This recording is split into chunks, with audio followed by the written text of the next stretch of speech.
Isa-isang naputol ang mga mast o pole ng sailing vessel na ito ng Mexican Navy nang tumama ito sa ilalim ng Brooklyn Bridge sa New York sa Amerika. Sabi ng Mexican Navy, nangyari ito sa gitna ng pagmamaniobra sa barkong may halos 300 sakay. 2 sa mga sakay nito ang nasawi at 19 ang sugatan. Ayon sa ilang saksi, may ilang mga kadet sa barko na sumabit sa mast. Pero wala namang nahulog sa tubig. Iniimbisigahan kung may mechanical issue sa barko. Nananatiling mailap ang hangad na paghinto ng hidwaan ng Ukraine at Russia at sa kanilang unang formal na negosasyon mula nang sumiklab ang giyera noong 2022. Prisoner swap o pagpapalaya ng tig-1,000 prisoners of war ang napagkasunduan ng dalawang bansa. Nakatutok si JP Soriano.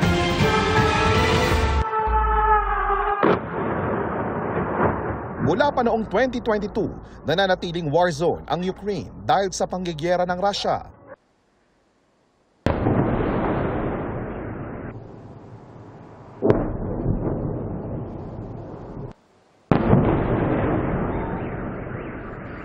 Digma ang sumira sa maraming istruktura at kumitil sa libu-libong buhay. Mula nang sumiklab ang giyera, gumulong kahapon ang pinakaunang formal na peace talks na magkabilang partido na ginanap sa Istanbul, Turkiye. Wala pang 2 oras tumagal ang usapan na pinangunahan ng Turkish Foreign Minister. Aniya posibleng hindi makamit ang ceasefire na nais ng Ukraine sa lalong madaling panahon. Isa lang ang kanilang napagkasunduan. Our first priority was people, and that's why we negotiated to free 1,000 people, and we reach to a conclusion, reach to an agreement to exchange 1,000 people. Napag-usapan din nila ang pag-uusap ng mga lider ng dalawang bansa, bagay na kinukonsidera ng Russia. После того, как такое видение будет представлено, мы полагаем целесообразным, тоже об этом договорено. Umaasa ang dalawang bansa na magpapatuloy ang kanilang mga pag-uusap. Mga kinatawan lang ng mga lider ng Ukraine at Russia ang nasa usapan sa Istanbul. Si Ukrainian President Volodymyr Zelensky nasa Turkish capital na Ankara. Aniya, tanging kay Russian President Vladimir Putin lang siya makikipagkita. I call on Putin to give his delegation real authority. At giit ni Zelensky, ceasefire o paghinto ng bakbakan ang kanilang prioridad.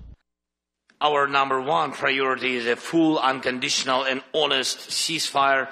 This must happen immediately to stop the killing and create a solid basis for diplomacy, first of all. Then it will be 100% clear that Putin continues to undermine diplomacy.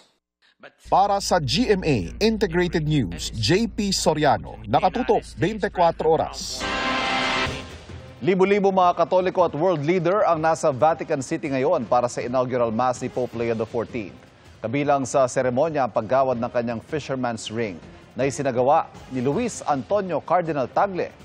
At mula sa Rome, Italy, nakatutok live si GMA Integrated News stringer Andy Peñafuerte. Andy, magandang gabi mula dito sa Pilipinas. Buongiorno mula dito sa Roma. Viva il Papa, long live the Pope. Yan po ang sigaw ng mga libo-libong deboto dito sa Vatican City at sa Rome bilang pagdiriwang sa formal na pagsimula ng papacy ni Pope Leo XIV. At kanina sa kanyang homily, meron siya mga mensahe na binanggit dito sa mga mananampalataya tulad ng I come to you as a brother bilang paanyaya sa mga narito at sa ngayon nga ay nagpapasalamat itong si Pope Leo XIV dito sa mga dumalo sa kanyang papal inauguration. Kanina rin sa homily, meron din siya panawagan na tanong na kung mananaig daw yung pag-ibig, may hinto ang kaguluhan sa buong mundo at pagbabalik ang kapayapaan.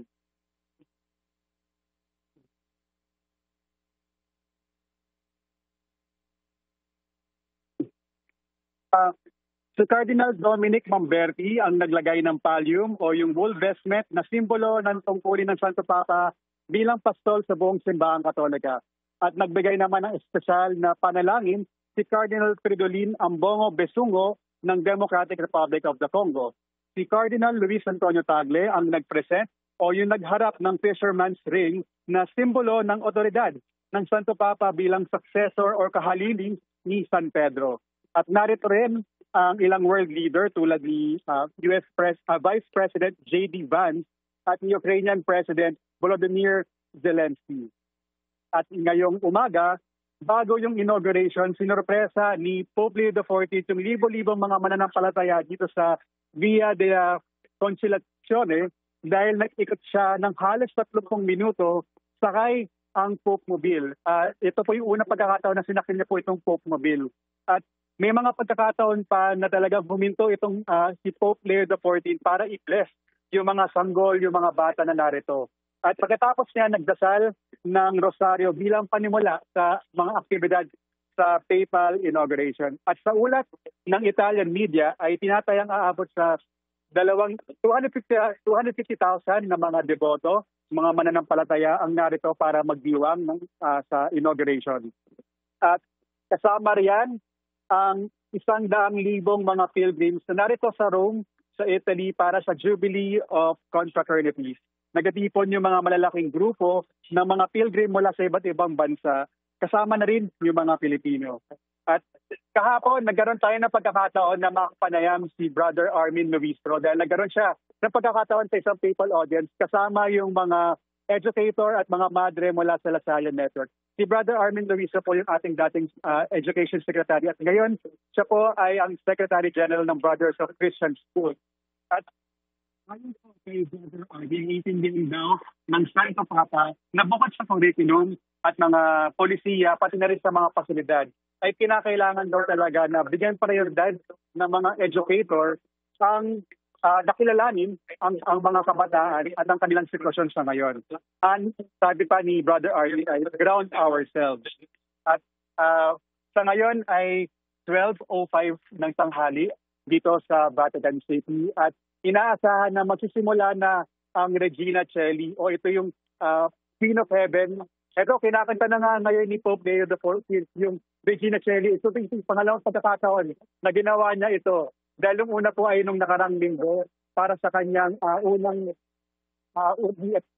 sa kanyang Angelus Mass dapat na pinalitan ng Regina Coeli. Ito po narinig natin ngayon na kakanta na ulit si Pope Leo XIV ng Regina Coeli. Yun po yung Queen-of-Heaven. Yan po ay ang panalangin para kay Mama Mary na magdiwang tayong lahat sa muling pagkabuhay ni Jesucristo. At pagkatapos ang Regina Coeli ay inaasahang makikipagkita at makikipagpulong si Pope Leo XIV sa mga delegation, international delegation. At yan muna ang latest dito sa Vatican City at sa Roma. Balik sa iyo, Ivan. Maraming salamat, GMA Integrated News Stringer Andy Peñafuerte III. Live po yan mula sa Rome, Italy.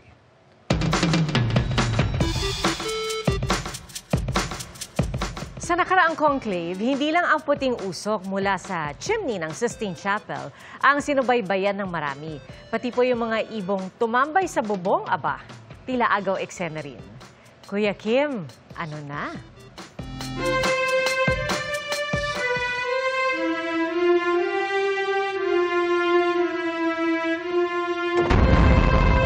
Sa ginanap na papal conclave, hindi lamang si Pope Leo XIV ang pinag-usapan at pinusuan ng mga netizens.